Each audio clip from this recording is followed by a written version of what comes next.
What is going on, everyone? How are you doing this evening? Mic check testing 1, 2, and 3. I think we got it working this time. I know last time we had some trouble with it getting up and going. A warm welcome to everyone here today. I appreciate you always for being here early, everyone who does show up early. I am running a little bit behind today. Obviously, the show's running on time. I was told that there was an issue with the time. I don't know why, but when I refreshed it on my end, it pushed the time back an hour, which was inaccurate. Starting at the normal time, finishing at the same time, possibly a pinch earlier. Those of you who are in group chat understand why I'm missing out right now on a deal that's, probably worth at least $300-400 that a client reached out to me 20 minutes before the show started, and they wanted to sell me. And Matthew Eason, if you didn't see it, go look in group chat. It's a ridiculous stack of GameCube games. 2 copies of Party, Melee, Kart, all kinds of stuff. A console, 3 controllers, and the guy wanted $60. And I ended up having to tell him, I'll give you $70 if you wait. So I'm going to try and pick it up after. And I think there was a Digimon game in there too. If I can't remember, it's one of the expensive ones. Here, I'm going to check really quick. It is, what is it, Evolution Worlds? I think that one's a really flippin' expensive game. Evolution Worlds, GameCube. Oh, no, I'm an idiot. It's not. I was thinking of a different game, but it's still a really, really sexy looking lot. I'll show you guys what it looks like. Maybe it's not that much. We got Smash, which is about, it's a really dark photo, but we got Smash, which is about, last time I checked, 30 to 50. It really, it goes all over the place. I've sold it as high as 85 before. Godzilla is about $30. Party 5, Party 5, Party 6. Those are all 30 to 50 bucks each. Really depends on the market. Gauntlet is 30 to 50. Then Kart's about 40, 50 bucks. And then the console and the controllers. So just tons and tons of money. But I'll probably pick that up after the show. But this guy's a little bit off. And I don't think any chance in heck he's going to be watching. But he's a little bit off. And there's a small chance he may just sell it to somebody else, because last time I made a buy from him, he bought lotto scratchers and candy and cigarettes, so he just told me he's short on cash and that's why he's selling it. So that's one of those short-term gains that I think people should avoid. Let's say hello to some people. I'm assuming that the mic's working just fine. Who do we got in the audience tonight? Simply Dana. Here, I'll give you the hand right back. Hello to you. Thank you for dropping on in. Mr. Exquisite, the one and only. Thanks for dropping in as always. Richard, one of our fantastic admins. I saw you rocking the jacket over at Mindy's in that picture. It's pretty cool looking. It's a good color on you too. It's like that gray or the feather gray. It's a good look on you. He said he'll be in and out tonight. Well, catch as much as you can. No hard feelings. Matthew Eason, man of the hour. Can't wait to hear more about this eBay stock depreciation. I was actually rereading my notes just now, and I don't just look at just the single article. When I look at certain stuff like that, I try and branch out a little bit further and say, okay, what other factors are these analysts using to try and determine how they're going to downgrade these stocks? So we're going to be talking about other topics that I believe are factors in that weren't mentioned in any articles that I saw. But it'll be a good one. But thank you as always for dropping in. And I really enjoyed our talk the other day and even our chit chat today. I look forward to each discussion I have with you. No USPS tomorrow. Just a reminder, it is milk day tomorrow. So yeah, no mail going out tomorrow. Lee James in the house. Good to see you again, brother. Thank you for dropping on in. Matt, I know we were talking about the other day. I want to hear what's going on. Yeah, it's going to be a good chit chat. Yeah, I saw you guys going at it in the comments back and forth. There's going to be a lot to learn, and we're going to dive a little bit deeper on the stock stuff come the shareholder call here a little bit later this week. And I gave it some consideration as long as I have the time and I'm feeling okay. I ended up having bronchitis and I am still not healthy, which is shocking. I was up all night last night. I finally closed my eyes at midnight, and then I woke up at 3 and I was up till 8 a.m. and then I was on and off until noon. I probably got a cumulative about 5 hours of sleep. even though I was in bed for about 16 hours, and I'm still not 100%. It is mind-boggling, but I know part of the problem is that I'm dieting really hard, and I'm doing fitness really hard, and I am trying to work really, really hard after giving up a lot of my nest egg to get a leveraged discount on rent. So, and I'll get everyone here, no worries, okay? Beth Bryant, good evening to everyone. I hope that includes me. Good evening to you as well. Rhiannon, happy Sunday. Happy Sunday to you too. Thank you and welcome to our community. I'm so happy to have you. I appreciate your participation within group chat, and we're going to get you a thank you during the show. We got you added to our credits as well. But thank you and welcome. Who else do we got here? And if I missed you, I apologize. Just let me know. Money from Mars. I am early for once. Welcome to our community as well. I noticed you signed up as a viewer, and I appreciate that. And again, you're one person that I don't think we've ever DM'd each other once, but you've been around for at least a couple of years, and I appreciate you coming on board at that viewer tier. And if you guys don't know what I'm talking about, right above here, if you're first time here, which I know none of you really are, but there's our Patreon information up above, and we're going to be redoing that here soon because the website will be done this week. I've been working on it.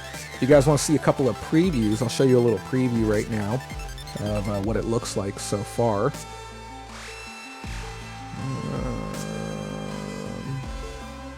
We are getting there. We are really getting there as far as the look, the aesthetic that we're going for.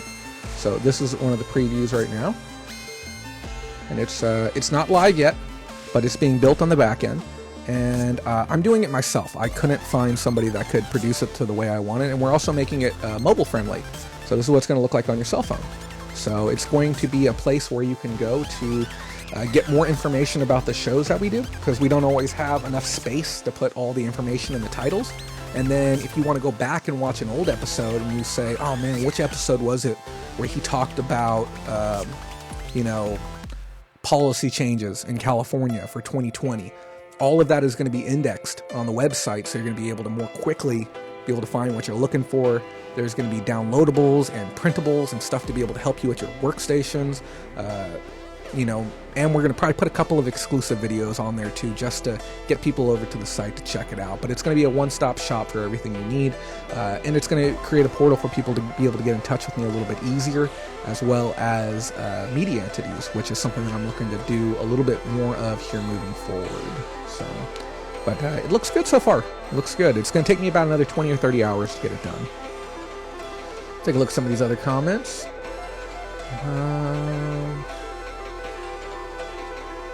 Yep, I shipped out on Saturday as well. Yep. It's good customer service to get your packages out on a Saturday when Monday is a holiday. Pam's Flip Life, thank you and welcome. Always happy to have you as well.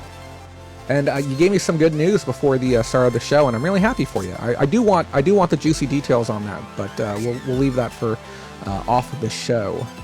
Mr. Exquisite says, need those scratch tickets. I actually bought $20 worth last night.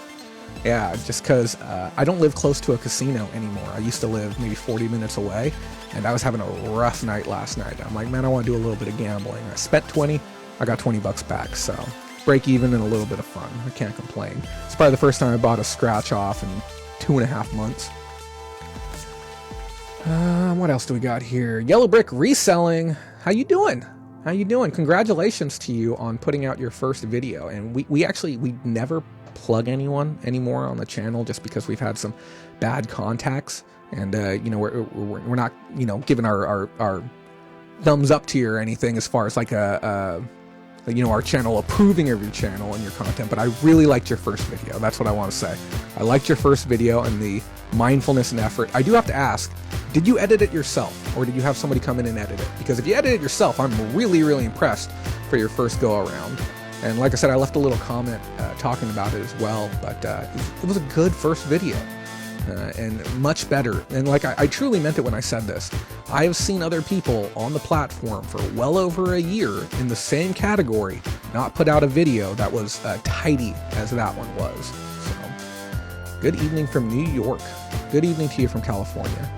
You sound some better. Yes, I'm better during the day, but as soon as I lay down, that's when I start hacking and coughing. I get the scratchy throat. When I wake up, I'm coughing up a lung like that's bronchitis for you. Hey, you hear that deep cough?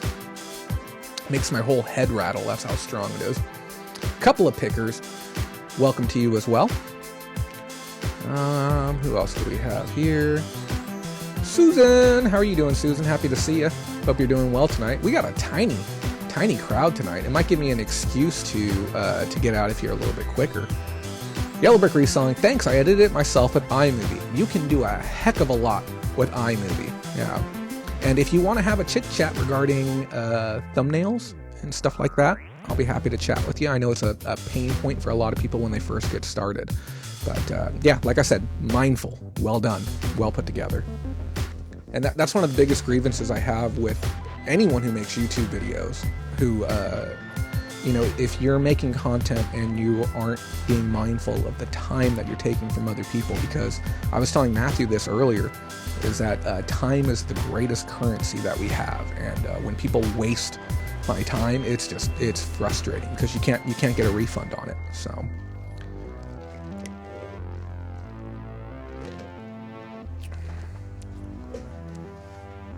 But yes, hello to everyone who is here tonight.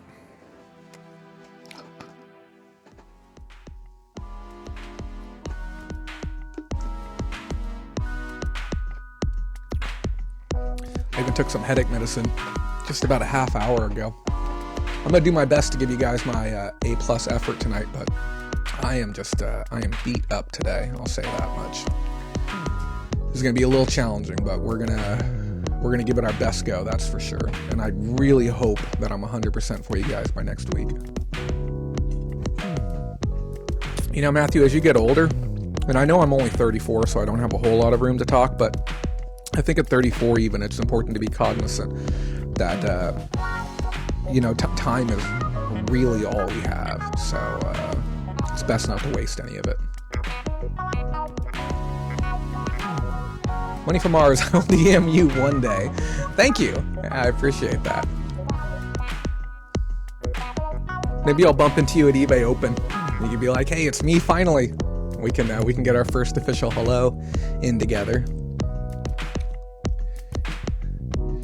And Matthew, late night studying is a nice thing.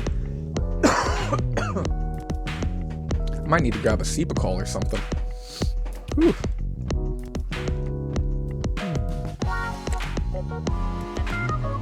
But I hope everyone is having a great day today. I hope everyone is enjoying their weekend and what it's been for them. Where is everyone? Only 22 people here today? Am I missing something? People go out of town for the holidays or something?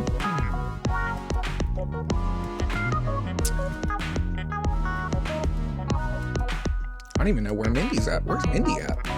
Is she even in the comments? Oh, football game. Oh, who's playing? I don't even know who's playing right now. Oh, there you are. Hi, Mindy. You want to kick us off? You want to make this a reality? You want to start tonight's show for us?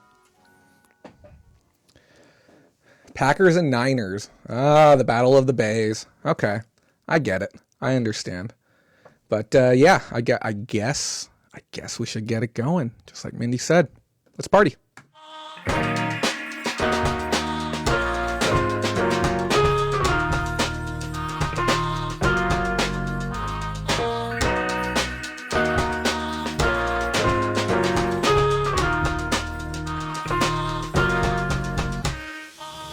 What is going on, guys? This is Jay Kraft with the Facebook group Bowl-A-Round Pickers Lounge, coming at you live again from beautiful Bakersfield, California.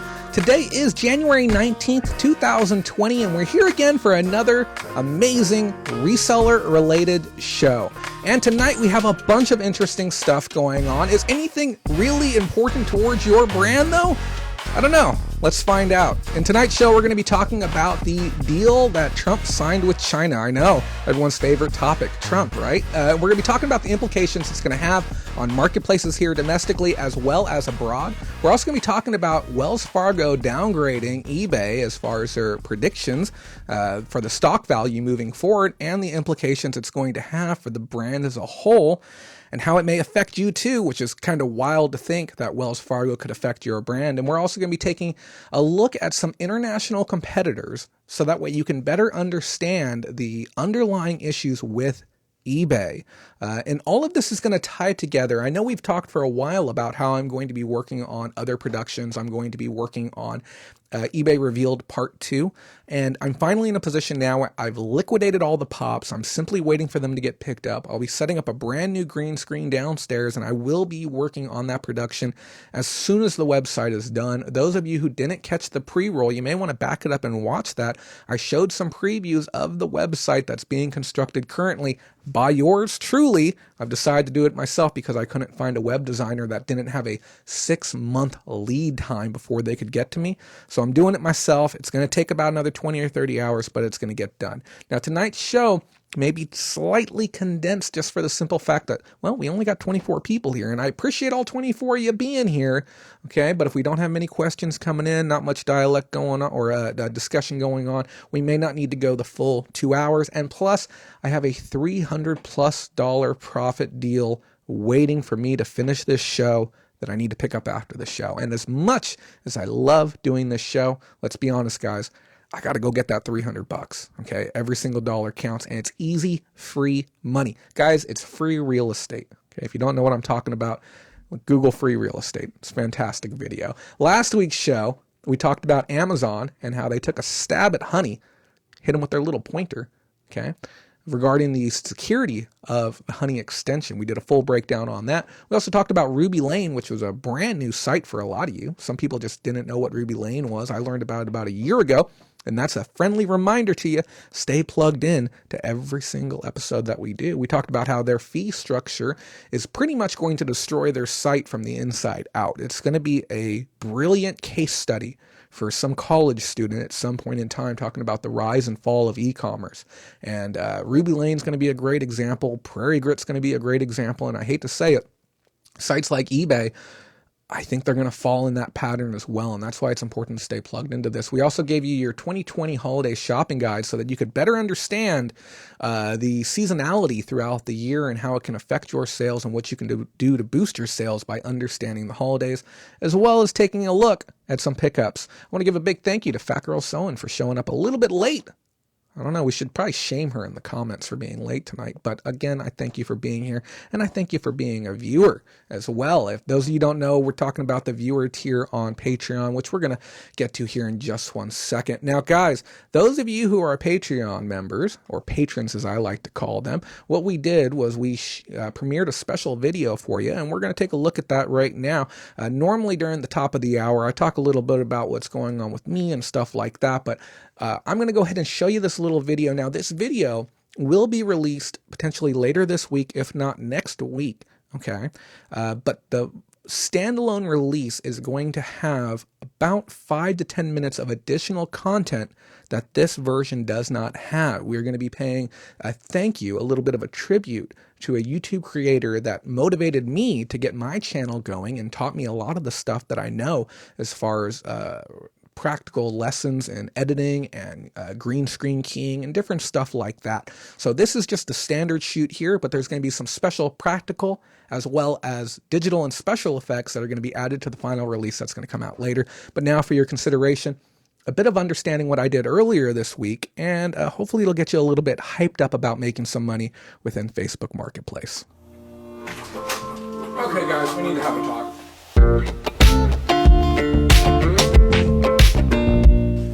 I'm going to keep this nice and simple for you today. I don't understand why reselling is such a difficult job right now. I have done some local sourcing today with literally no effort involved whatsoever, and I think I'm going to clear a clean $500 for maybe 8 hours worth of work. And I felt it imperative to stop what I was doing, kind of walk you through the entire process, and pretty much take all of the excuses that anyone has as far as why they can't do this job and just chuck them right out the window. Because I'm like, don't get me wrong, I love all of you guys, but there is no excuse at all why every one of you shouldn't be making at a minimum $100 a day doing this.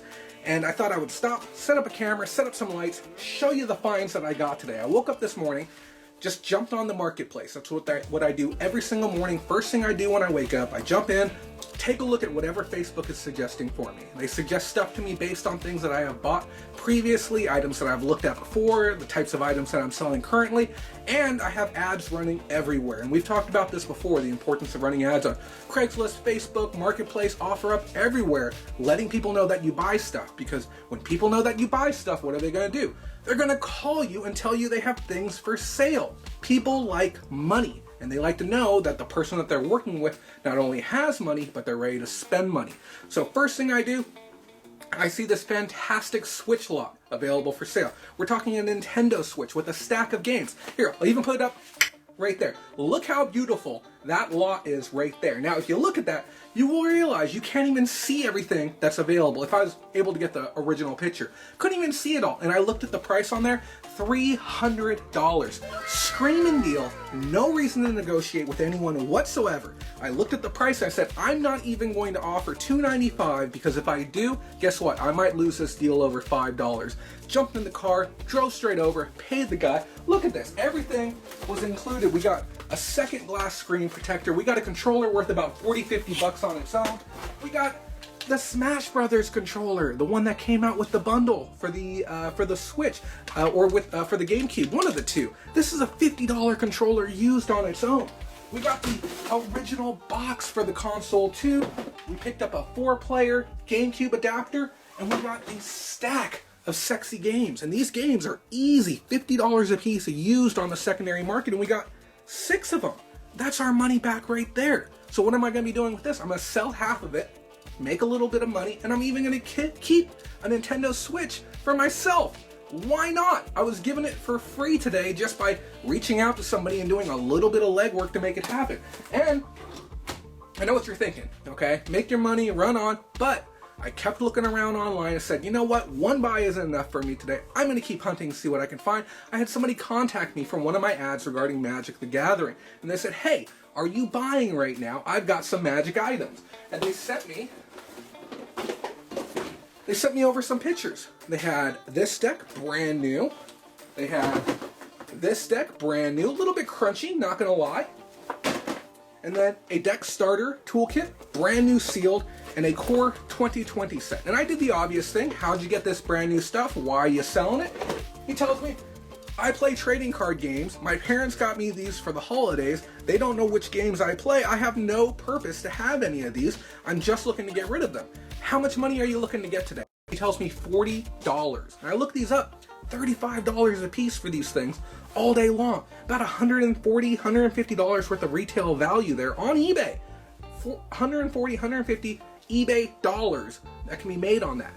I talk with him a little bit more. He tells me where he's at, and I go ahead and hit him with a super clean, super simple, hey, that's a little bit of a mission. Do you mind if we do 30 bucks? He says, sure, 30 bucks works. 15 minutes later, I meet up with them, close on the deal. And then after that, I had one more person that I was working with, and I ran out there to meet up with him. And I'll be honest, there was a little bit of confusion as far as the way his ad was done. He had a little bit of the verbiage off, and I thought I was going to be getting a little bit more. So we ended up having to go from a $140 deal down to an $80 deal. Let me show you what I got there. Got some good stuff. This is empty, okay? But this case, manual, and insert combination is worth an easy $20 to $30. They sell for $30 without the game. I got this included.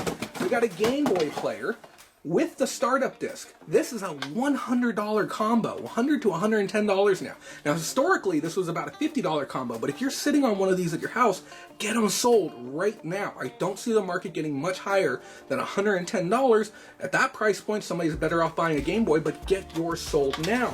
And then I picked up 2 standard name brand GameCube controllers and a Wavebird worth another $50, sometimes $60 with the receiver.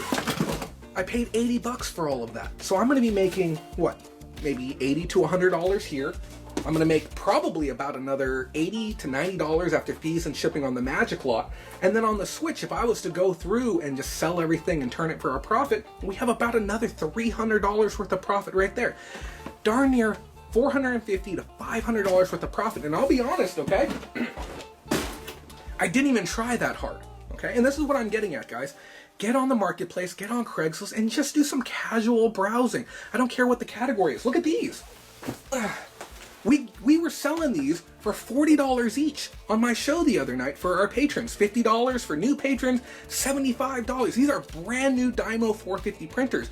I got 14 of these, plus a server, plus 3 Road Warrior 3 units for $435 yesterday. Incredible deal. $500 worth of profit all day long if I want to get max value. That's what I'm saying, guys. If you're a reseller, okay, I know sometimes the stores suck. I get that. The thrift stores are starting to move more of their inventory online. I understand you might even be in a small town, but if you're not doing everything that you need to do to be able to make your money, you're truly missing out.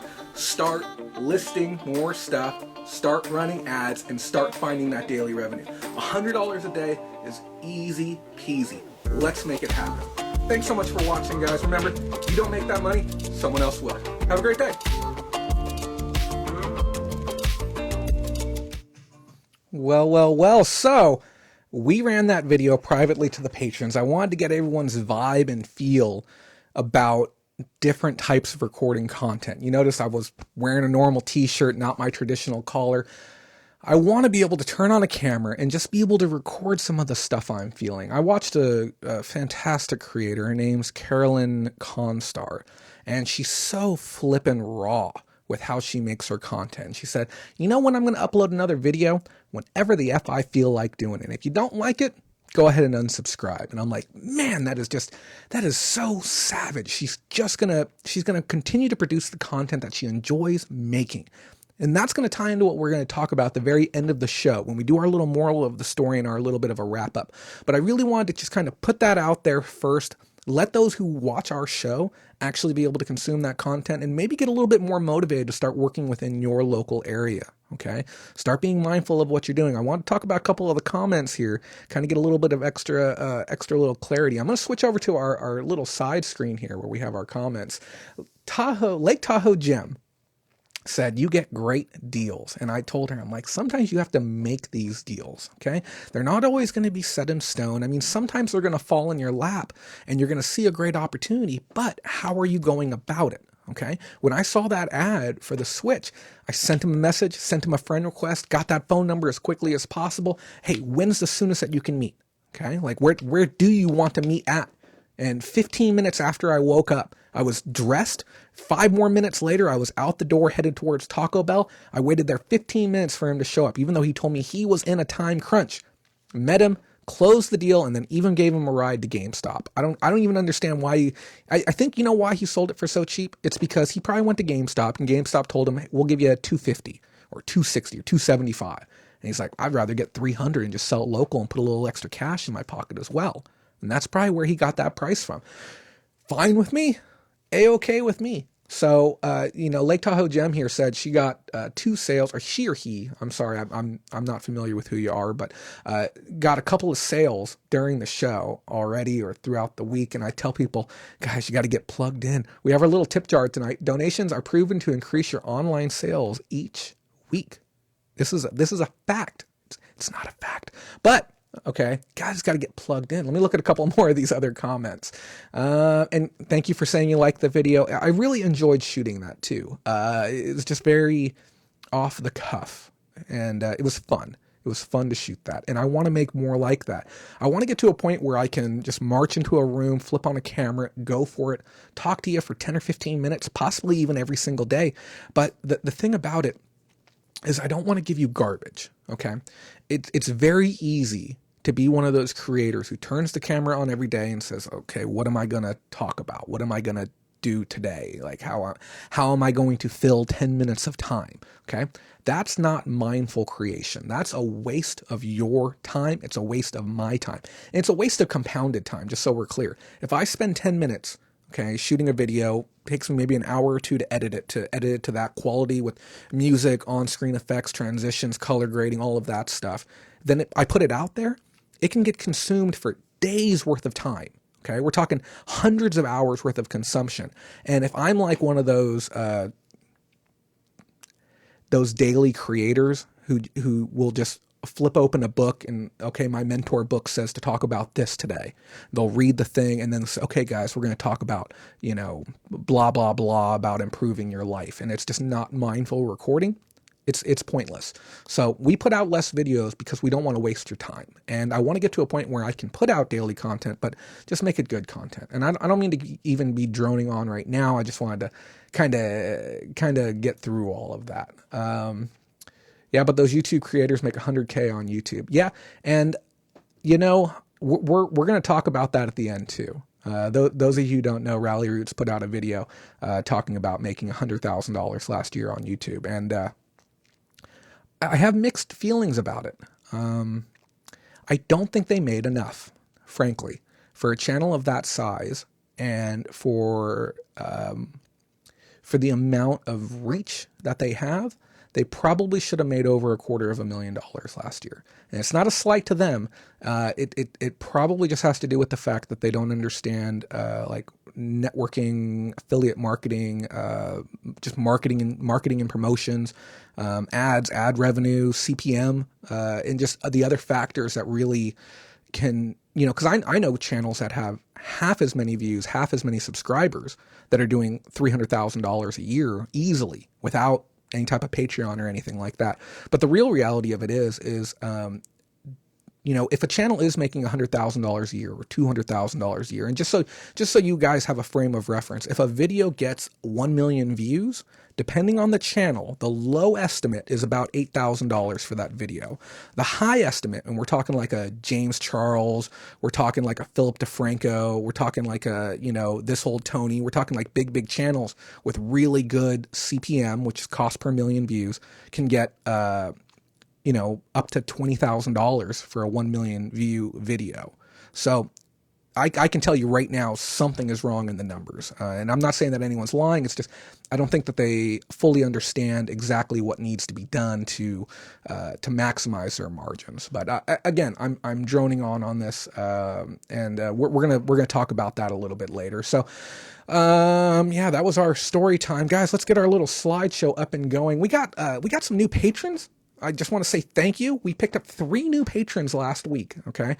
I want to say hello and thank you to both Johnny Mars and Rachel Bell. Thank you so much for signing up for our reviewer tier. It's only $5 a month. It's just a way to say thank you. You don't get a whole bunch of perks, but we'll put your name in our credits, and we appreciate you so much for that, because even that small bit, if we make $100,000 a year, you will not believe how nice this show will look. Okay, we're talking switchboards, a real studio. The camera will be behind the desk. You'll see the back of my computer. It would be unbelievable how nice this show would look. It would be nuts, but every dollar gets us there. And a big thank you to Rhiannon, another one of our brand new patrons coming in at the $20 tier. I truly, truly do appreciate that. Like I said, every dollar counts. We're also missing Melanie. I don't know where you're at, Melanie. 2 weeks ago, you signed up. Please reach out to us, okay? We would love to get you into our group chat. I sent you a friend request. Your message went to our spam box. Please contact us. We want to get you your perks immediately, okay? So thank you so much for that again, for showing that huge sign of support. Guys, let's get into a little bit of news. I don't want to waste anyone's time. Like I said, that we're not here to soak up your time senselessly. So Trump, everyone's favorite friend. Reuters report came out last week regarding pressure on Amazon as well as other marketplaces. We're looking and talking about every marketplace: Amazon, eBay, Mercari, as well as international players, JD, which is Jingdong, and Daibao, as well as a couple of other big international marketplaces. What is going on right now is there's been a lot of pressure from the government to help stop the influx of counterfeit as well as contraband goods. So counterfeit goods, or basically attacking intellectual property rights, is when you have a brand out in China producing Gucci bags that look almost identical to the Gucci bags here in America, the real ones, the authentic ones that are coming in. They said somewhere in the area of about 15% of all the products being bought online right now from those markets coming in are counterfeit or contraband goods. Now, when we talk about contraband, we're referring to items that are illegal for sale here. So certain types of tasers, knives, medications, just different types of things that aren't allowed to be sold here, or as well as sold from here into other places. Like, America, here we cannot sell airsoft guns to people in Australia unless they carry the correct sports training permits. A lot of people don't know that, okay? You can get pinched really hard for violating those rules. Or if you sell a decanter and it has a little bit of alcohol left in the bottom, you can get pinched really, really hard for that, okay? I don't care if it's a collectible good. I don't care if it's a sealed bottle, a vintage item. If you're shipping alcohol, you're probably breaking the law unless you've been given clearance to do so. Okay, so understanding those things is very, very important.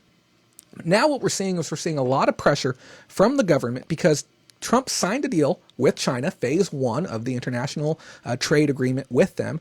And in that agreement, China has to take action against those who are making counterfeit goods there and take action to try and stop the flow of those goods from coming into our country. Now, the other half of that is that the marketplaces themselves must better police and regulate the flow and sale of those counterfeit goods on their own platforms. Now, we've seen other platforms historically be shut down for hosting too many counterfeit goods. I can't remember the name of it. We reported on it about 9 months ago, but we had seen a platform shut down for somewhere in the area of 3 to 6 weeks because I think it was iBuy or iBought, one of those two, because they had too many counterfeit goods. It was something like 90% of the website was counterfeit items, and that's pretty much where everyone who was on Marketplace selling fake Louis Vuitton and Gucci and Prada, etc., were getting their goods from. So now what's happening is brands like Amazon are going to be required, and very much so pushed to do so, to report counterfeit and contraband activity directly to the federal authorities. And this is not only here, but this is also happening with the EU counterparts as well. So if you are in a position right now, okay, where you are holding goods that you are not positive are genuine or authentic, and you are holding them in quantity, maybe you even have those goods online, okay, be very mindful, okay, because if you have your listings pulled down for counterfeiting, if you are blatantly selling counterfeits, you can get reported to the feds and you can face a jail time and prosecution. So this isn't like one of those, slap on the wrist things. People will be getting jail time because of this, and they really want to see that if America is going to work so hard to try and close up these intellectual property right issues, they want to make sure that the domestic brands are on board, the international brands on board, and that there are real repercussions in place for people who are violating the rules. Now, historically, we had seen brands such as Apple, Nike, North Face, etc., pull themselves off of Amazon in a way to try and restrict the flow of those counterfeit goods. They said, hey, we just don't want you selling our stuff at all. And then we had even seen Apple come back to Amazon and say, hey, we'll go ahead and sell here, but you can't let anyone else do it either. And this is where the real rub comes in. We have to be mindful that everyone plays ball. It's important to report counterfeit listings when you see them, even, excuse me. Oh. Even when you see hundreds or even thousands of them on eBay, it's important to start reporting those listings because it's imperative that the entire marketplace gets cleaned up, okay? And we all have to do our part to help that marketplace get cleaned up. Give me 1 second, guys.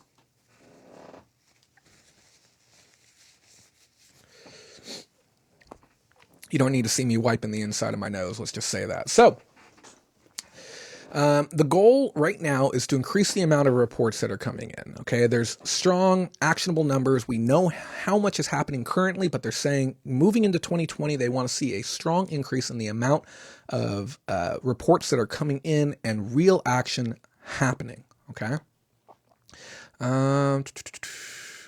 Now, the problem had gotten so bad historically with Amazon that Trump had even considered putting Amazon, especially its foreign entities, not the ones here based in America, but the foreign entities on the notorious markets list, which is a list of sites that have high levels of counterfeit goods or intellectual property violations on their sites. And Amazon had to take action to try and prevent that from happening. Now, CNBC report also came out regarding this. It was a guy named Peter Navarro who appeared on Squawk Box. Peter Navarro is an American economist, assistant to the president and director of trade and manufacturing policy. And he said, I've told Amazon, I've told eBay, I've told all of these platforms we had here at the White House, it's like, look, This is harmful. This is harming your consumers. Okay. So your consumer base, the people who are buying and selling and spending money on your site, you can't have bad products. You can't have dangerous products on there, because if you kill your base, you're not going to have anyone to spend money. Now, it's important to understand this will affect all platforms. We're not just talking your traditional commerce, but we're also talking Alibaba. We're also talking Shopify. So if you have a Shopify store and you're funneling counterfeit goods on your Shopify store, you could get serious action leveraged against you. And I know there's some people out there who are watching who have questionable goods. Okay, it's going to happen. I get hundreds of views each week, and there's at least one person that has questionable goods on their site right now. Just be careful, especially if you have them in quantity. Richard Eberhardt says the whole bill will be hard to enforce. Every bill is hard to enforce. Okay, I think that the idea in mind is to set a precedent and to try and just curb it even a bit, because it negatively impacts the American economy so much when brands can't succeed here because counterfeits are undercutting them. Even sites like Wish.com. Wish.com is a pit of counterfeit goods and no brand and third-party brand clones of original items. So we're going to see a lot of that happening too. On top of that, payment processors were mentioned as well. So you may even see PayPal and Square get into the mix too. And now we've seen PayPal historically, as well as Square historically, put their foot down on items that they don't want being sold. Okay, we've seen them say no to vendors who are supplying THC-based products, regardless of rules, laws, and regulations. They've just said, we don't want to pass money from hand to hand if those are the types of items that you're going to sell. This being said, it would not be difficult for PayPal or Amazon to put the squeeze, PayPal or Square to put the squeeze on vendors who are doing illegal stuff, as well as reporting them to the EU as well. Okay. Now, we will come full circle on the effect that it may have on international markets as well. Matthew Eason says, I think it's a great precedent to set counterfeiting devalues and destroys markets. I'm sorry if I'm not fully understanding the comment, but yeah, if you really want a great case study for how counterfeits can destroy a category, you don't have to look any farther than video games. Okay, you can literally pick any video game for the Super Nintendo. Excuse me, guys. I still have bronchitis.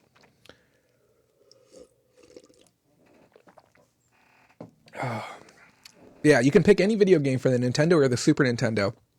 Go to pricecharting.com and you will see a minimum of a 20% reduction and sometimes as high as 60 to 70% reduction in value over the last 3 years due to the influx of counterfeit goods filling the market. And it's just a simple case of supply and demand. When the demand of the product gets reduced because a hyper amount of supply shows up that's at half the price, it's just going to destroy the values. That's just how it is. Guys, if you are watching and you're here for the first time and you haven't subscribed yet, I would really, really appreciate your subscription. We just broke 3,300 subscribers the other day. Thank you to the 205 new people who signed up over the last 30 days to be a part of what we're doing. And on top of that, please like our video. Okay? That's all I ask. Okay? And you don't got to donate money, but you can click the like button. And it makes me feel good about what I'm doing, and I have some insecurities. I don't. I'm kidding. But I appreciate your support for what we do. Guys, let's take a look at our next story. We're going to be talking about Matthew Eason's favorite topic, your favorite topic, stock market values, right? Yeah. So what's going on right now? Wells Fargo has gone ahead and downgraded their beliefs on where eBay is going to be going in the future. Now, they are not alone, because I have felt this feeling as well. Now, I don't remember the analyst's name because I frankly don't care to know his name. I don't think there's much weight in the person behind this. And I know me and Matthew were talking about him by name. No disrespect. I'm more interested in the main story of it. They said on record, quote, value stock or a melting ice cube. Now, when they say value stock, they're referring to, the fact that this stock is still relatively cheap for the amount of debt that the company has. It's relatively cheap for the amount of GMV or the gross market value that the site has. The site is moving a lot of money still. It is technically a cheap stock right now. But that's only if you're looking at the raw numbers, if you're just looking at today's numbers, if you're not looking historically and you're not looking towards the future. And we're going to be talking a little bit about the future of eBay. Now, people have asked me in the past when I made the eBay Revealed Part 1, they said, hey, Jay, is this the end of eBay? And I said, no, everything's fine. We got plenty of time. There's not going to be any issues, yada, yada, yada. And everything was okay. Now, I want you to remember, though, this was during a time when Posh wasn't a big deal, Etsy wasn't a big deal, and Mercari wasn't a big deal, okay? This was a different time then, okay?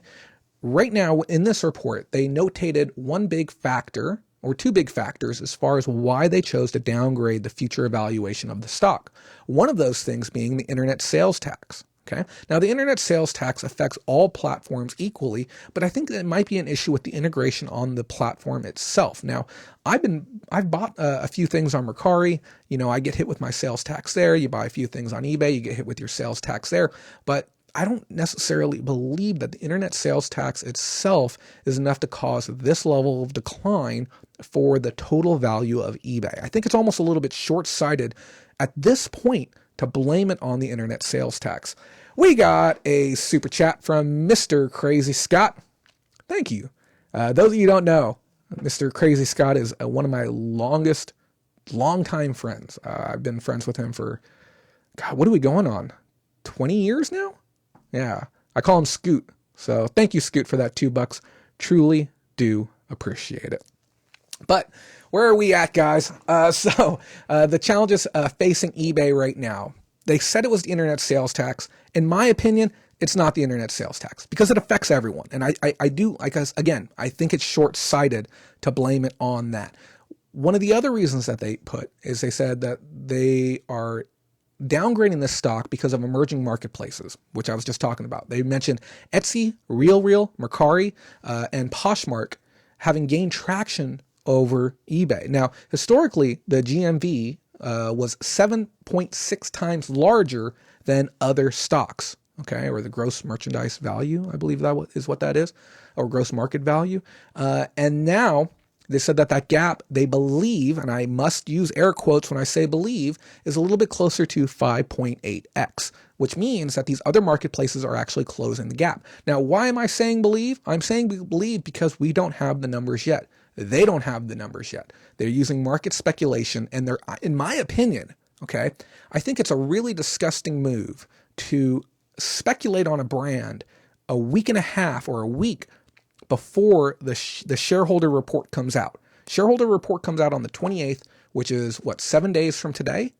9 days from today, 10 days. I can't do math. It's coming up here quick, guys, okay? When that shareholder report comes out, it's going to have all the Q4 numbers in it as well. We're going to know how well did eBay do in the holiday season for 2019. Now, I'm going to go ahead and clue you guys in on how eBay did, okay? Do I know? No, but I'm going to speculate even harder. I'm going to say right now, this is probably going to be one of the worst Q4s that they've had. Oh gosh, I'm going to say in the last 3 or 4 years, okay? Just based on the amount of noise that eBay has made. Because if we remember in previous years, they made all kinds of noise about how they kept up on Cyber Monday, how Black Friday was like record-breaking numbers, and just how proud they were. But if you go to the marketplace, if you go to the investor relations page and you go look around, there's none of those reports. None of that stuff exists. And I think we're almost there, guys. I think the writing's on the wall. Okay. Now, we had talked before, we know about Elliott Management, the hedge fund investing company that pretty much gave the squeeze to Devin Wenig and pretty much pushed him out of the company. Okay. That's, long story short, that's what happened. And they also pushed them to sell off their assets. eBay owned StubHub just a little bit ago. I think they sold it for $4 billion. I can't remember off the top of my head. But when they owned it, the stock was, oh God, I think it was around $35 a share, and it was expected that the company was going to get up to $45 a share. Now, Wells Fargo predicted the stock would climb to $45 a share. Who made that prediction is absolutely beyond me. There was nothing at all to indicate that the stock was going to climb up to $45. eBay was doing nothing correctly. They were making no big acquisitions. They were not spending their money effectively. They were paying down their debt. They were paying back their shareholders. They were, doing their dividends. What in the world would make somebody think that the stock was going to climb up another 30 or 40% over the next even year, 2 years, 3 years? Okay, nothing was there. And then to believe that by selling off one of their most valuable entities, one of their most valuable standalone entities, that somehow the stock was going to go up even more in value. Now, the idea was that it was going to allow eBay as a whole to focus in on its core business. It was going to be able to focus in on the things that actually matter to eBay. Just its key responsibilities as a company. But I haven't seen any of that either. Okay. Now the new estimates that they're giving out, they're saying that they believe it's going to be $32 a share. Okay. Now we haven't seen prices that low in quite a while. The lowest we had seen was roughly about a year, maybe a year and a week ago, right before the Elliott Management acquisition happened. Okay. They bought 4.5% of the company right off the open market. They were trading it right at about $28 a share. Now I'm going to go on record right now. Okay, and I'm officially going to give you my prediction. I must, again, emphasize, okay, I am not a broker. I am not an analyst. Take this for what you will. Do not consider this financial advice, or in any way should you adjust your portfolio. I'm going to peg eBay at $26 a share by the end of 2020. I think we will see a historic low for eBay. Once this report comes out, I personally predict we're going to see one of the lowest Q4s that we've seen in years. We're going to see the stock tumble probably, I hate to say it, probably over 5 to 10% we're going to see happen within the first 24 to 48 hours. Okay. It's going to, I think the writing's on the wall. I think it's getting bad. There's too many market competitors right now. And one of the other factors I haven't seen anyone else talking about, okay, is the fact that eBay Korea, okay, who talks about eBay Korea? This guy does. eBay Korea was a powerhouse in Korea. Okay, they were dominating the field and they were making tons of money there. They were the number one e-commerce platform in Korea. And along comes Coupang. Here they come, and they just passed them right up. Just so we have an idea of numbers, okay, Coupang saw a 57% growth last year alone to move them up to $14.75 billion in volume comparative to eBay's $14.67 billion. They grew 57%. Okay. Now, why are these things happening? Why is eBay losing traction within those markets? Anyone have any guesses? Okay. I know why. Okay. And we're going to look at why here in just 1 second, but I'm going to take a look at some of these comments here really quick. I just want to make sure we got your comments. If you have any questions, guys, live Q&A, okay, feel free to ask your questions in the comments. We got a couple more stories that we're going to be doing today. Let me see what we got here. Mercari is sneaking up very, very fast, very, very aggressively fast. Mr. says, that's why Wells Fargo put out a underweight to get ahead of the news. Yeah, they did, but I think that it's reckless and it's irresponsible unless they know something I don't know. Okay, I'm making predictions based on. I'm making predictions based on a lot of market factors. I'm sure they are too. But maybe they have a little bit more money than I do. Yellow Brick Reselling says, I am worried about the long-term life expectancy of eBay. Yep. And I'm going to tell you right now, probably by the end of 2020, I will be able to give you a timeline for when Mercari, Poshmark, or Etsy, or even the culmination of the three, total marketplace value will cleanly pass eBay, because it will happen. We're watching the rapid decline of eBay right now at a faster clip than I've ever seen before. And with the mandatory addition of managed payments coming by the middle of this year, I think we're going to see what could potentially be one of the largest seller exodus that we've ever seen. And I think we're going to see the serious downfall starting to happen. I don't want to be a sensationalist, but I am a little bit worried. And this is why. This is why we talk about these things, okay? Because you don't give a like two anythings about coupon, okay? I get that, okay? It doesn't matter to you. You don't care about eBay stock market value. None of that matters, okay? But what does matter is how you position yourself for the future moving forward, okay? Do you want to spend 200 or 300 hours developing a catalog and a brand in a store and creating all of these listings for a platform that might not have the traffic or consumers a year or 2 years or 3 years from now? How much of your time should you spend diversifying your portfolio, understanding where these brands are, eBay, Mercari, Posh, Amazon in particular, understanding the direction that these brands are going allows you to position yourself correctly so that way when a individual market downturn or recession of a single platform starts to happen, you're not left high and dry waiting for something to change, okay? Like I said, we're seeing the downfall of Ruby Lane right now, okay? People are going to lose money and time when that platform collapses. The people who have 10 or 15,000 listings on Ruby Lane who aren't taking the time to reposition themselves on other platforms, I feel really bad for those people. Okay, that is thousands of hours. And remember, we said this earlier, time is the only commodity that seems to matter in life. Thousands of hours are going to be going down the drain for some of those people. So it's important to get yourself positioned correctly. You just do hard goods on there. I don't know what you're referring to. Some people are saying they're planning on exiting eBay this year. I don't plan on exiting this year, but a time will come, unfortunately, in my personal professional opinion, where I think we're all going to have that hard look at eBay. And I think we'll be talking about eBay in the past tense one day. I'll tell you, before I'm done with this show, before I retire for good, we will be talking about eBay in the past tense. Okay, it'll be old news at some point in time.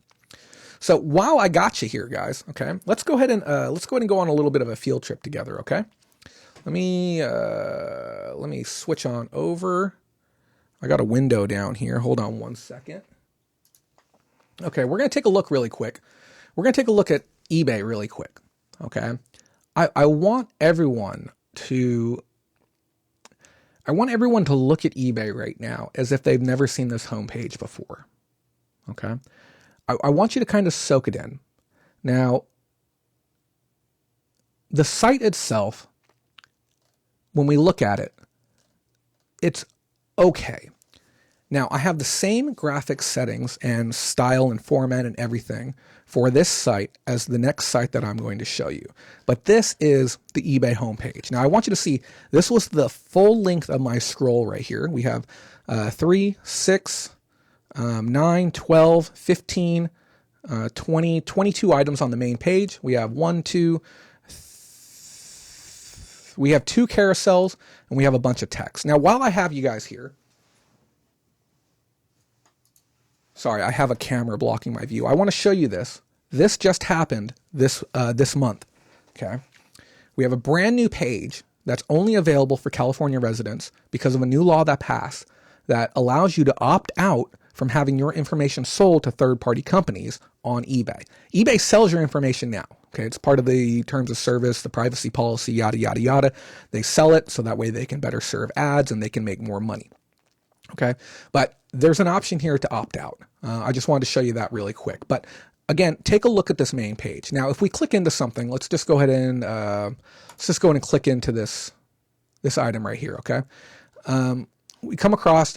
We have a carousel of promoted items, another carousel of promoted items, and now I have an ad blocker running on my computer. But here we go down here. We have there's a few more carousels, okay, and then we also have ads that will get mixed in to these as well, including off-site links too.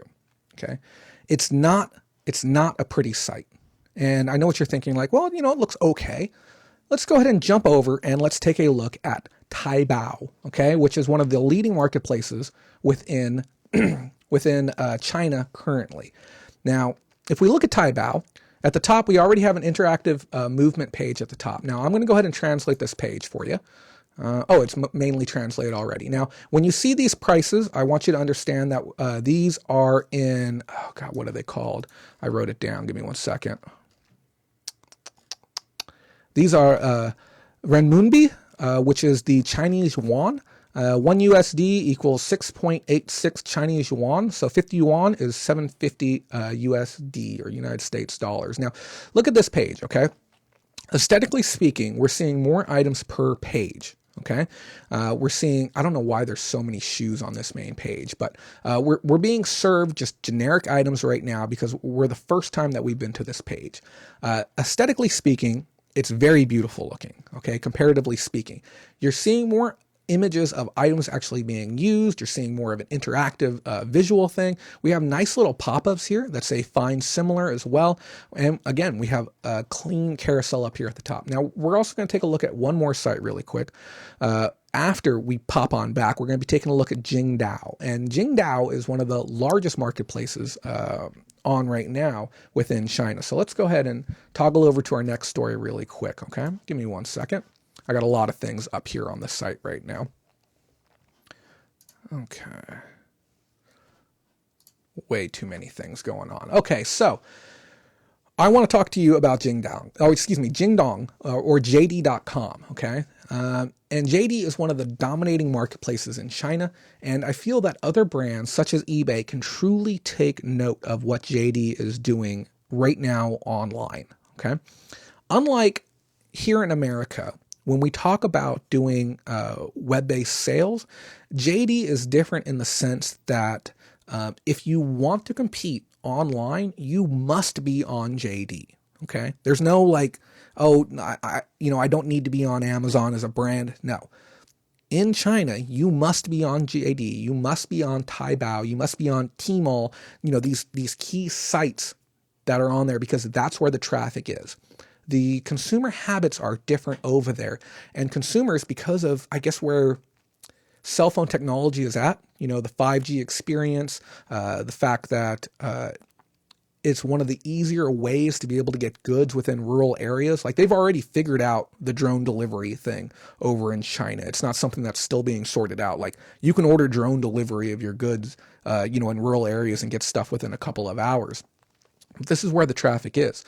Now, over there, the difference with JD is that the mobile experience is very, very smooth. 90% of the orders that are being made online through their site are being done through mobile device. That is an absurd number, okay? On top of that, we have more of a warehouse style experience. They have 650 warehouses there, but you don't have to be going through the warehouse style, kind of like with Amazon. You can fulfill it yourself or you can fulfill it through a warehouse. Last year, they did $67.2 billion in revenue. Now, just to give you some frame of reference, okay, Alibaba, another one of the juggernauts over there, they did about $250 billion in revenue. Taobao did $213 billion. Amazon did $141 billion. And eBay did 10.7. Okay, so we have wildly different ranges of numbers going on there. Okay, so now we're going to take a look at their site again, or for the first time right now. Now, some of you have never seen the site before. Let me get it pulled up one more time. I got to find my window, guys. I have a camera right here blocking my screen. So let's go and take a look at JD.com. Okay, look how beautiful this website is. Okay, first time viewer of the site. Now, again, remember the conversion rate, 50 renminbi, or Chinese yuan, equals like 675, I believe is what it is. Here, let me double check really quick. 750 for 50 yuan. Okay, so if you see something like this, that's 98 yuan, you're looking at about $15. Okay, for a brand new pair of sneakers. Okay, and this is the main page right here. I want you to take note of some stuff. Okay, this website is making a direct effort to appeal to their local market. Okay, when we look at eBay Korea, it looks very much so like eBay America. Not much is being done to cater to the market itself. Okay, now if we scroll through here, we're seeing a lot of regional items. We're seeing a beautiful carousel. We're seeing a lot of clean white background items. We're seeing things mindfully categorized. One of the other things here, let me translate this over really quick.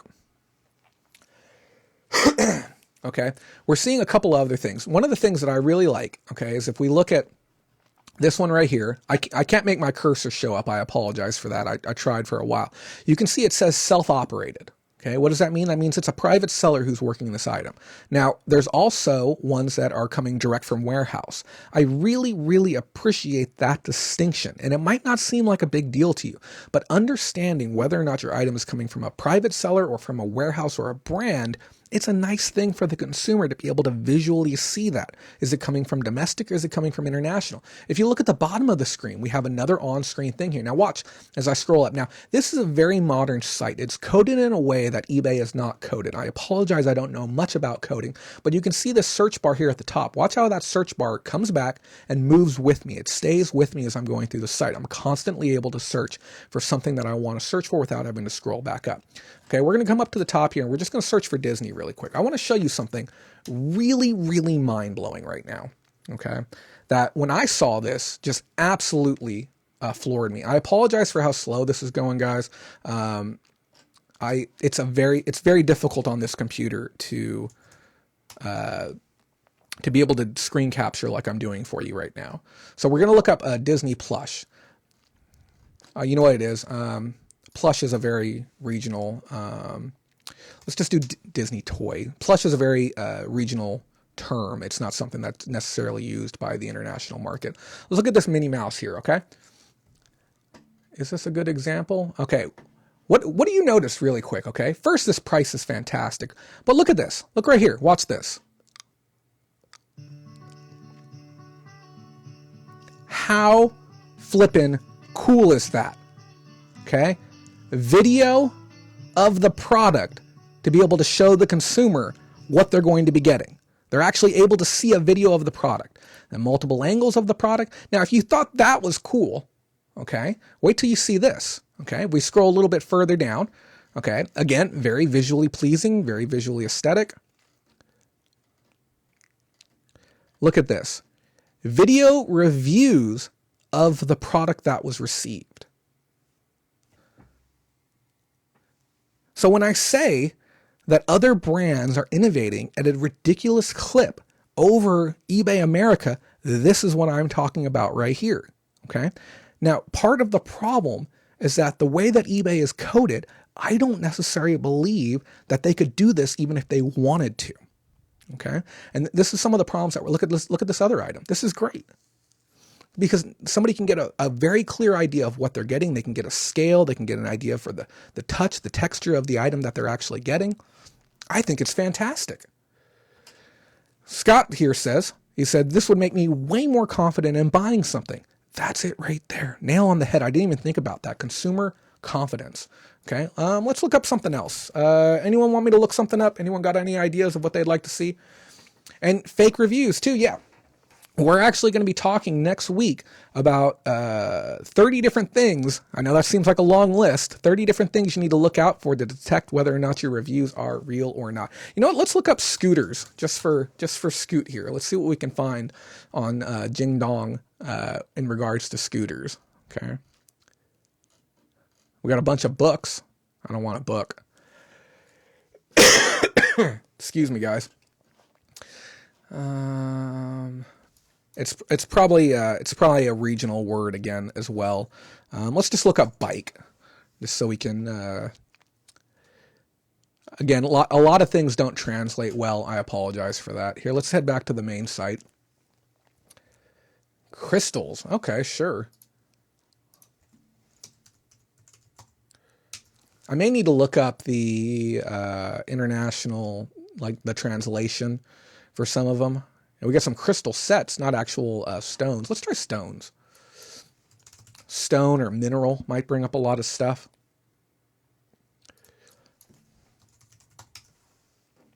But as you can see, it's an aesthetically pleasing site. It loads very quick. There's just features here that we're not getting on other sites. Here, let's bring this back around again one more time. Let me close this out. It's just draining my computer right now. But yeah, the big things, the video product previews, the video reviews, the clean presentation, it's a great value too over there. A lot of items are so much cheaper over there than they are here. The main page houses hundreds of items. okay, within the scroll itself. Hundreds of items. It's more of that visual shopping experience that we talked about how Mercari is gaining traction because of the visual shopping experience. The distinction between brands. And one of the biggest things is the quality control and vetting that goes into people who are on the platform. Now, if you want to be a seller on there, you're not going to believe what you have to do to be a seller on there. First, you need to be an established non-Chinese company, okay? You need products and a track record before you can start selling. You can't just say, here I am, I want to sell. You have to prove yourself someplace else and show that you've had a history of selling products, okay? On top of that, okay, you need to be a brand owner or at least have a license to a brand and thus be able to provide trademark regulation or trademark registration documents and licensing agreements. You need to have a U.S. bank account and you should preferably have not already launched your products in China. On top of that, you must provide business registration documents, ID of the major shareholders and directors, and you will need to apply to set up a JD worldwide store. This process is a manual one that can take weeks, if not months, because there's an extensive vetting process that happens. They understand how damaging it is to have a bad consumer experience, and they don't want that to happen. Okay? Just to start selling on the site, you have to leave a $15,000 deposit to be able to start selling on there. Okay. Now, and to have your store on there, it's going to cost you $1,000 a year. Now, I know this seems incredibly high, but the commissions or the seller fees range anywhere from as low as 2%, okay, to 8%, max 8%. So paying $1,000 on the front end per year, which I believe may be for unlimited listings, okay, but having a reduced commission is a great thing. You would actually end up saving money. And Richard, yeah, it would disqualify 99% of the people. But what it does is it creates a strong marketplace and it gives you something to strive towards. Okay. You say, if I really want to be a brand someday, I need to work hard. I need to establish myself and I need to take the risk off the shoulders of the brand. Okay. And actually work hard to get there and to be there. The problem with eBay is it's a very open door policy. Anyone can walk in. Okay. And that's why Amazon kind of has a little bit more of the barrier to entry, but at the same time, they're willing to boot people out really quick if you violate the rules. Okay.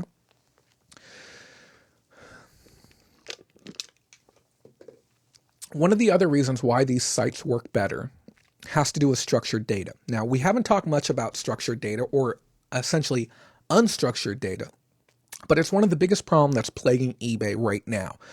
On eBay, there's somewhere in the area of about 1.3 billion listings. And the biggest problem that they have is that these listings do not communicate with each other. Okay? Right now, eBay does not understand if it's shown you the same exact item one time in a different place, 10 times in different places, whether it's in different search queries, emails, push notifications. It doesn't know it showed you 10 times. It doesn't even know if it's shown you the same item 1,000 times. It has no clue how many times it's shown you. Okay. eBay is attempting to use AI as well as CV, which is called computer vision, to try and sort that out. Because as of right now, the eBay AI does not know the difference between a Beanie Baby Bear or a Chicago Bears jersey. It does not know any intrinsic difference between the two, other than the fact that they may fall into different categories on the site. But when it pushes out that email or tries to use AI to try and serve you the best items, it has no clue what it's showing you. None whatsoever. Okay, it's just using this machine learning to try and get smarter and try and get better. This is why eBay pushed so hard for that catalog historically. Amazon has the catalog, and because of that, they're able to push more effectively what they're going to be showing you. But we're going to talk more about that here in the future. I do want to leave one little quote here, okay? And it was from one of the developers. I believe his name was Padmanabhan. He says, when there were only a few million listings, it was okay to show the same listing in many different ways across the board.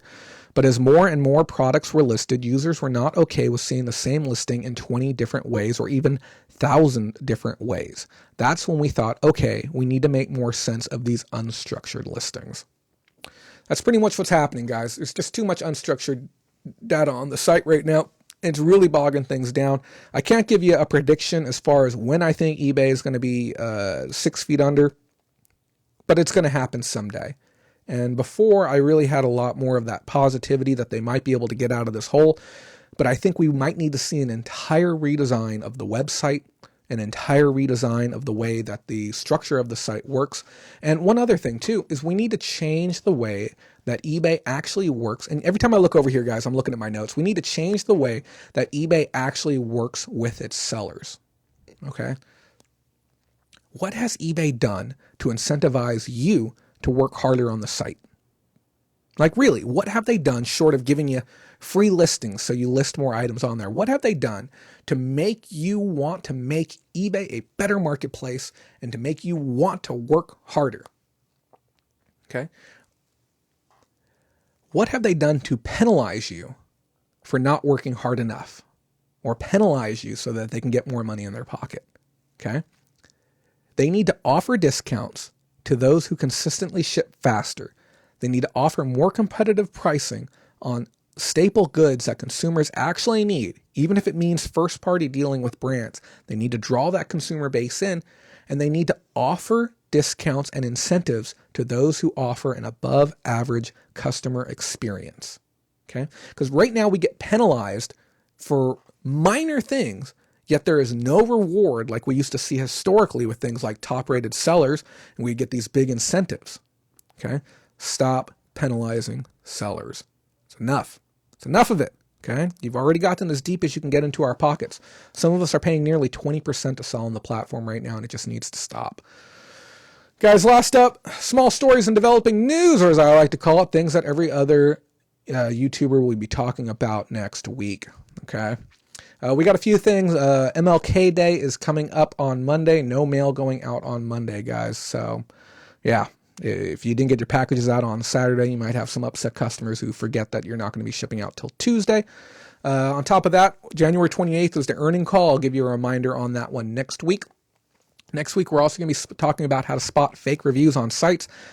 I don't know why. Hopefully, there'll be a more important story between now and then. And then the last little bit of news is that tonight, E-commerce Bytes will be revealing their poll results for the best platform voted by consumers for 2019. So if you're curious, that newsletter will be coming out tonight. I will report on it fully next week. So if you don't want to go to the site, which I frankly wouldn't recommend anyone do, I've tried to communicate with them multiple times and even asked to get a little bit of insight on tonight's story, and they just refuse to speak to anyone unless you're paying thousands of dollars to advertise on a debunked news site. We'll cover the entire story here. Save yourself the trouble of having to go visit their site. And I think that's all the tiny bits on news. Let's take a look at some of these comments here. Mark Casarella making some great points. Thank you, buddy. I appreciate that. Those sellers just don't realize they are hurting themselves. Yep, often. Mr. Exquisite, my quarterly coupon. Kidding, of course. Now, we pay those coupons. We're paying for that. Lee James, LOL, Mr. Yeah, I agree. FGS, eBay doesn't want to fix anything. They're breaking it apart and pulling what money they can from it. Then it will be left by the wayside. Yeah, it kind of sometimes feels like you're just in a relationship with somebody and they're just going to ride this bad boy till the wheels fall off. I don't know if you've ever been in one of those situations before, but it kind of feels like that way with eBay sometimes. Like, I'm just going to stay here until it's done. I'm going to enjoy my kicks while it lasts, and then outs. But yeah, that's what's going on with that. Guys, if you haven't, again, I'm going to give you one more reminder. Please consider liking our video. It does greatly help us out with what we are doing. And then also, if you haven't done so yet, please subscribe to our channel. Those subscribers definitely help push the analytics through and help more people get to learn about the content that we produce here on a weekly basis. Guys, before we get into our pickups on the week, I want to give a small talk about Patreon. Okay. Again, those of you who do not understand, and I even had somebody lie to me this week. Crazy story. They claimed to be a patron so they could get a discounted printer.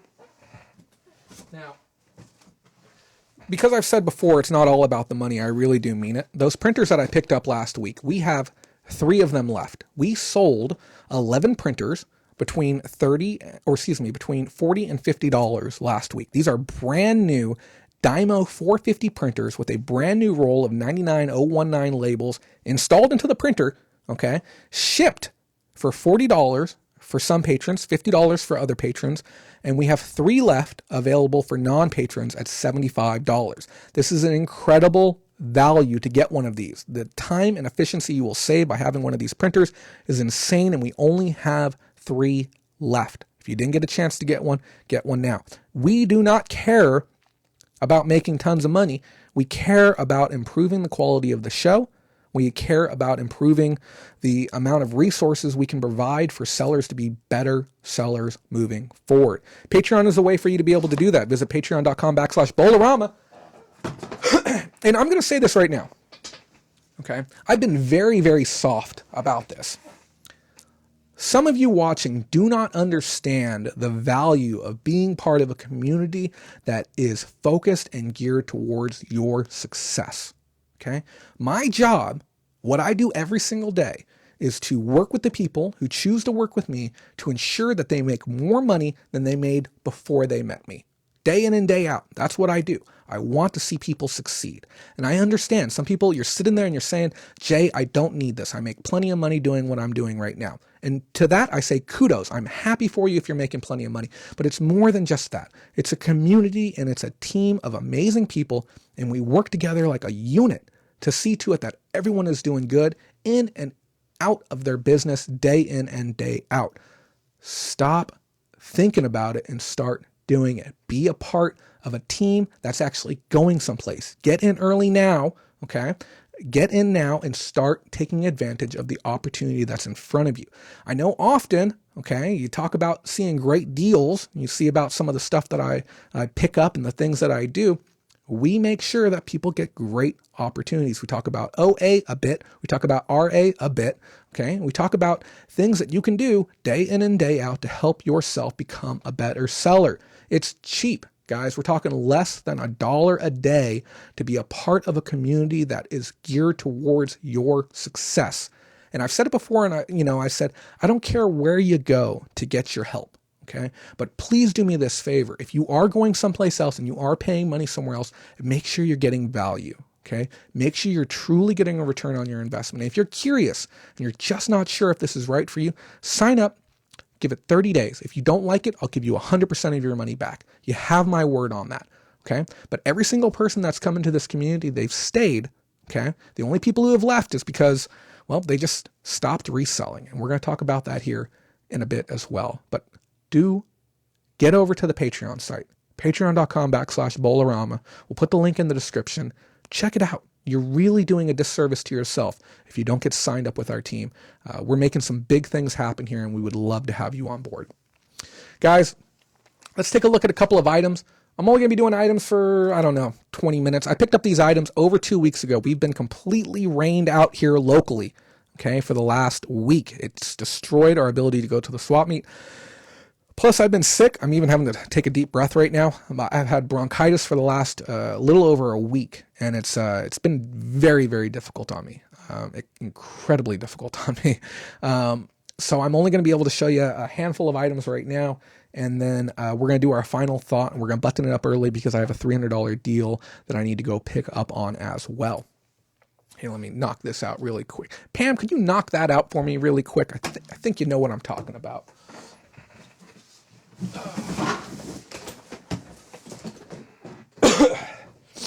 Oh, give me 1 second, guys. I gotta honk my nose really quick. Hold on real quick.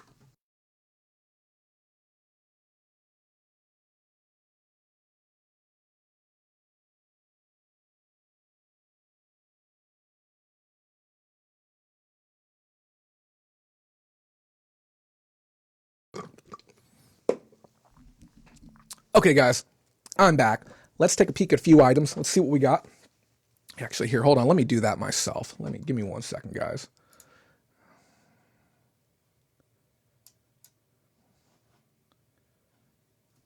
Cool. There we go. Okay, let's take a look, guys. I got a handful of cool items tonight. I picked up this backpack. This type of stuff is just Mercari fodder right now. It's a little bit dirty. I'm not going to lie. It's going to get washed up with some of the others, and I'm going to replace this Pokeball. You can get another one of these for about $2. I think I paid 50 cents to $1. I think. Oh, so sorry. Excuse me. I paid, I think, half of $2.79.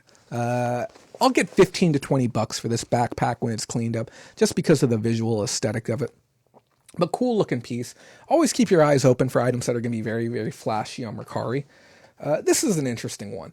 I couldn't find any available of this item. This is Artisan's Choice, Amazing Creative Products. This is fantastic image transfers unlimited. It allows you to create iron-on transfers, and apparently it's reusable as well.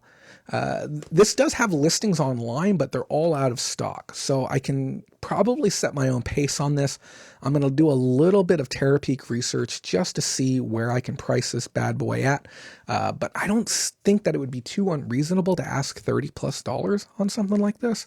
Again, it's real simple. When you see brand new sealed product, just take a few moments, look the bad boy up.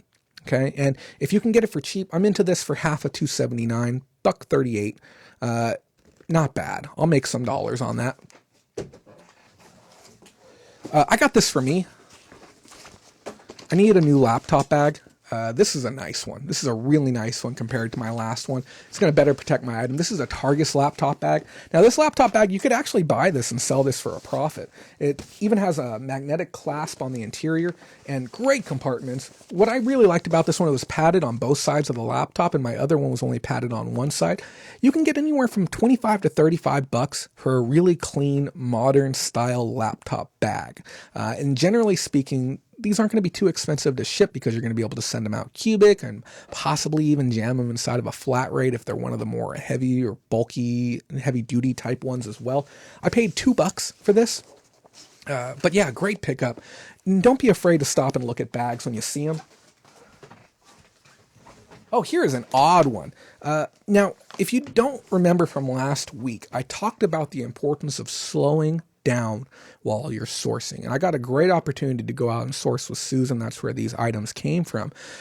But she had gone through an entire section of the store, and I said, hey, let's go through it again. She's like, oh, I don't think there was too much. I believe that's what she said. But I went ahead and said, okay, I'm going to go through it really, really, really slow. And I just kind of took one section at a time, really slow. I'll look at a thing, then I'll take one step to the left. I'll look at another set of things, and I'll stay in one spot for 1 to 2 minutes, just scanning back and forth, because it's real easy to not be looking at what you're looking at. I don't know if that makes sense. You're just kind of looking through things, but not actually looking at things, because we kind of get stuck in our head. We're looking for things that we know, but we're not taking the time to look up the things we don't know. It's important that you do that. Look at these comments. Where are your thumbs down coming from during a live broadcast? Maybe other vloggers that are losing their audience to Jay. The other vloggers are watching because Bolarama is that good. That is exactly what is happening. Yeah, I wasn't gonna make any notes about that today, but we've systematically banned every single other reseller on YouTube from participating in our show. Because of some of the toxic nature of the reseller community. So there's a handful of people who will come in with multiple accounts each show, and including people who do watch the show each week, and they will dislike the video just to be a shithead, honestly. And it's you know what? I don't even want to give them any more of my time. Because remember what I said, time is our most valuable currency. But thank you to those who do support. And oh boy, it'll be good. It'll be good in a year from now when the cream rises to the top. I'll tell you that much. I'm looking forward to that day wholeheartedly when I truly do establish myself in this community. It's going to be, or excuse me, when I establish the community. That's a better way to put it. So we're going to be the home for real positivity and real change. Because we don't BS here, guys. We're the real deal. We're the real deal. And if those of you saw it in the group chat, everyone was even saying, like, Jay, if you got to go get that deal, go get that deal. Because it's $300 worth of profit that I'm picking up right after this show ends. And the guy he even said, I can even show you. He said, well, as long as nobody else gets it first. And then I offered him like 15% more money. And I said, will you hold it if I give you this? And he's like, yeah, I'll hold it for you. So I'm paying extra money to pick up an item that I could have made $300 on, that I might still even lose after the show ends. Here, let me check this really quick. I even got a text message and I'm worried it's him. Nope, somebody else. So,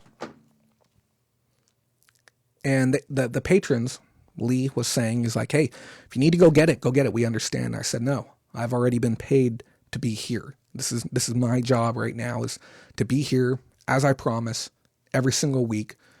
You know, as long as I'm healthy enough to do it, I'm going to be here. And I'll deal with it later. So hopefully I'll get that deal after. I'll post it up on the page if I do. If you haven't checked out our Facebook yet, facebook.com/Bolorama. Really great page.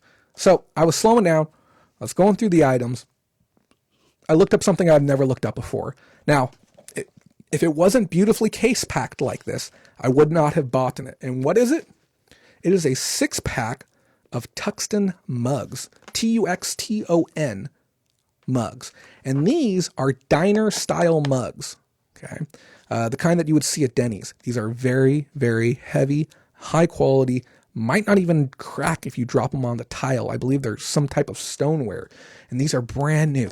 This case is worth about $60. Now, I would never, ever suggest buying 6 loose Tuxton mugs. But when they're case packed and protected, and all I got to do is reinforce this, box it, and send it out cubic, I will happily take this. I paid half of $2.79 again. This was a fantastic buy. And you have to keep your eyes open for stuff like this. Again, we talk, quantity, we talk about value. You want to be mindful about the shipping process as well. These are all things to keep in mind, guys.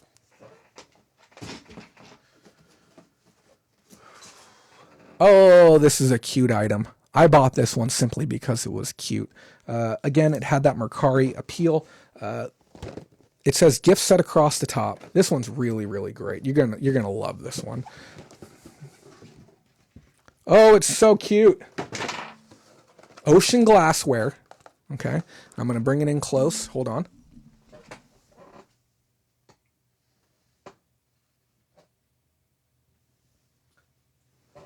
Look how cute those cups are. They got little sheeps, little lambs across them, and they're in really, they're brand new, but they have this great little shape to them, great design on them, and they're going to make somebody's day when they get this as a gift. Yeah, I love this item. I paid $2 for it, and you really can't beat that. $2 in, I'll probably get 30 to 40 bucks out on the back end, maybe a little bit more. Ocean glassware is a little hot and cold. Not all of it does well, but it's really going to boil down to how well this item is presented. I've been taking some stellar photos of items recently. I showcased a photo that I had taken of the wine glasses that we picked up last week within group chat. And boy, are those some nice photos. And if you can make something look beautiful on the site, just like with Daibao and Jingdong and those sites with very aesthetic, very beautiful imagery, your items are going to move. They're going to sell. And some people have been having fantastic success with sales as of late, and other people not so much. And when I look at the differences in certain people's stores, I'm seeing really gorgeous photos on some and very mediocre photos on others. So again, with stuff like this is probably going to be a Mercari play, but I wouldn't mind listing it to both just to seeing what I can make happen with it. And thank you guys, they are very cute. And remember, if you're a patron, you can buy any item you see today at cost if you plan to keep it. I don't care about the profits, I'd rather somebody have it and enjoy it. So we have a follow-up to an item that we had seen last week. I wish I had it here with me. Do you remember that little rat? Kind of had like the little stringy things, and we were trying to figure out where it was from. Well, I ended up finding this really cute bag, and look at that rat or that mouse or whatever it is, or cat. It's the exact same one from the other day. Okay, and what did we get with it? We got the name Diddlina. Okay, so we were able to identify the character that we had from the previous week because of this bag. And this bag is really, really cute. It's got a bit of a corduroy style material right there, polyester interior, has a lunch pail style. It's probably a lunch pail actually. But yeah, it has a nice handle. Oh, look at this little embellishment right here. A little metal embellishment that says made with love. And then I also really like the embellishment on the strap as well. So very, very cute bag. I can't see a reason why I won't be able to pair this with that little toy that I gotten previously and ask $40 to $50 for it. Because this is a really, really cute bag. And anyone who's familiar with this character, this is probably going to be the best looking item online for this specific category or the specific character family. So great piece.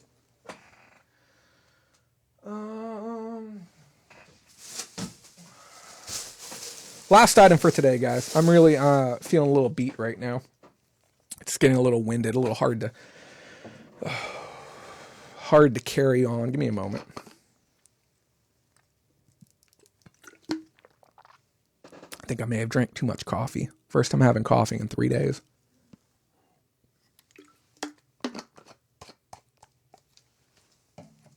Okay, guys. This is a cool one. I've actually got to take the price tag off the bottom because I forgot the name of it already. I ran into a fellow picker, or a wannabe picker. I don't mean that in a derogatory sense. It's a person who talks about doing reselling, but they're not on eBay or Mercari or anything. They just, I just sell some stuff locally here and there. And I get, local sales are important, but, to be a reseller, I really think you should have a solid online presence. And we were looking up a couple of different items together, and she wanted some assistance pricing a movie poster, which I was happy to help her out with. And we were rescanning an aisle together, and we were kind of looking over some things, and I saw this really interesting piece of pottery, and I sniped it up and started looking it up. And she'd even asked, she's like, hey, can I, she's like, are you buying that? And I'm like, yeah, I'm going to buy it to sell it. She's like, oh, really? And I'm like, did you want it? She's like, well, kind of. And I'm like, are you going to keep it or are you going to sell it? She's like, well, I was probably going to sell it. I'm like, yeah, I think I'm going to keep this one then. And I had actually found her a different item. I think it was a Cheshire Cat coffee cup. And I went ahead and gave her that, even though there was maybe $10 or $15 worth of profit. She said she was going to keep that one. So I was fine giving her that one. But it is a Namanji pottery, small little pot. And the design on the other side is absolutely gorgeous. Look at this bad boy. Beautiful, beautiful piece. And it has a nice, I don't know what you call it, like a lacquered interior. But yeah, gorgeous piece. It's about 30 to $35 for something like this. Beautiful, beautiful piece. Coffee is for closers. ABC, my friend. So, guys, that's my last pickup. We're going to transition across really quick. This is a great little discussion that I wanted to have with everyone. Now, generally speaking, when we wrap up our shows, I like to give everyone my final thought. And, each week they vary a little bit. Last week, we talked about not letting one customer change the way that you choose to do your business, whether it be one person trying to scam you or trick you or, abusing returns. And then all of a sudden you change the way your entire business happens because of one customer. Today's discussion, it's going to be a little more somber in the beginning, but we're going to come full circle on it. I think it's important that we understand where our limitations lie. And I say this not to try and stunt anyone's abilities in life and not to put a cap on what somebody can get accomplished. But it's important to understand that there's only certain things that we're going to be able to accomplish with our one pass in life. Every day we get presented with different opportunities and different paths that we can go down. But there's certain things that are out of reach, regardless of what you do. And understanding what those things are and creating the best of the path that you are currently taking will allow you to get the most out of the time that you have. I will never fly a space shuttle. Okay, I'm never going to drive a Formula One car, and I'm not going to win a medal for scientific achievements. It's just simply not going to happen. It's not in the stars for me. And sometimes we meet people that have exceptionally lofty expectations for themselves. And oftentimes we'll sit back and we'll say, hey, give it your best go. Try your hardest. Anything can be possible. You never know. And I think that in the short term, it's very nice to say those things to somebody. But at the same time, it can be a bit misleading. And you can actually do damage to somebody by setting them up to most likely see failure. Earlier this week, Rally Roots put out a video, and they talked about how they made $100,000 doing YouTube last year. And as I said earlier, kudos to them and, to what they've accomplished. But within the comments, I saw over 20 different people say that they wanted to start their own YouTube channel and that they had no clue that you can make so much money doing this. And their motivating factors were wrong. The reason that they wanted to do it, it wasn't founded for the right reasons. When you let money be the only motivating factor for what you're doing in life, you're really throwing your life away. There is far, far, far more important things in life than the dollars. It truly is a means to an end. And unfortunately, 99% of people who start on YouTube fail. And that's just the nature of the beast.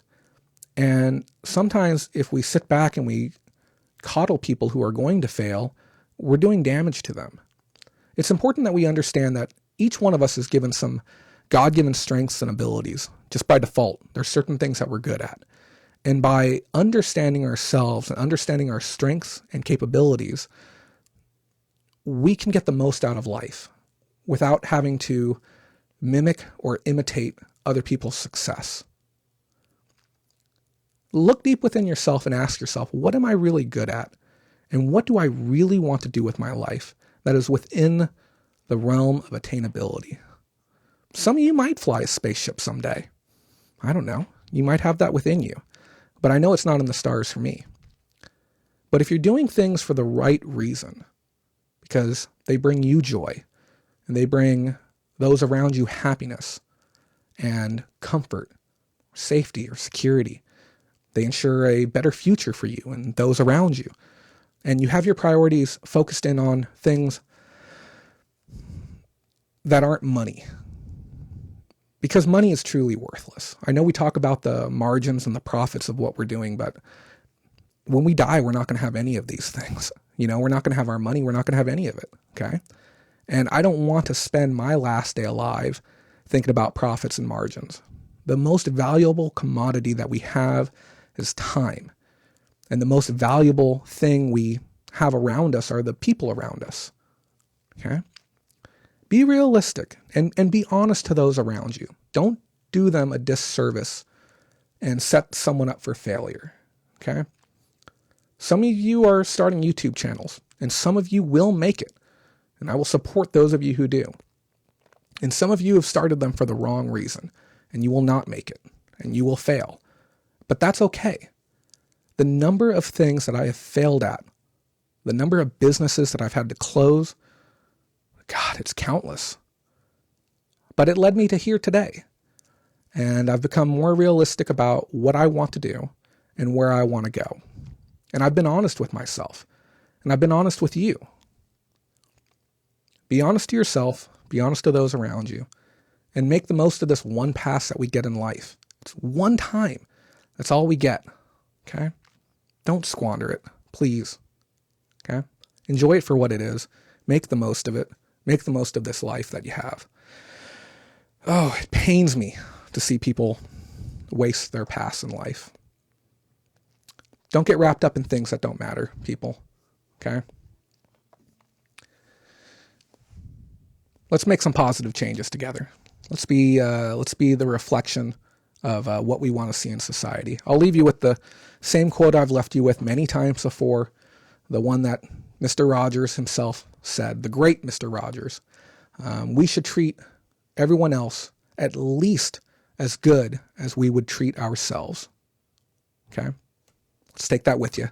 Thank you, everyone, so much for being here tonight. Every night that we share together means more to me than you can know. I love the fact that you welcome me into your homes and into your minds through the knowledge that I share with you and into your hearts with the small little lectures and closeouts that I give you. I wish nothing but true happiness for every single one of you out there tonight. Yeah. This has been the Reseller Roundup, January 19, 2020. Remember, if you don't make that money, someone else will. Have a great night, and I'll see you next week.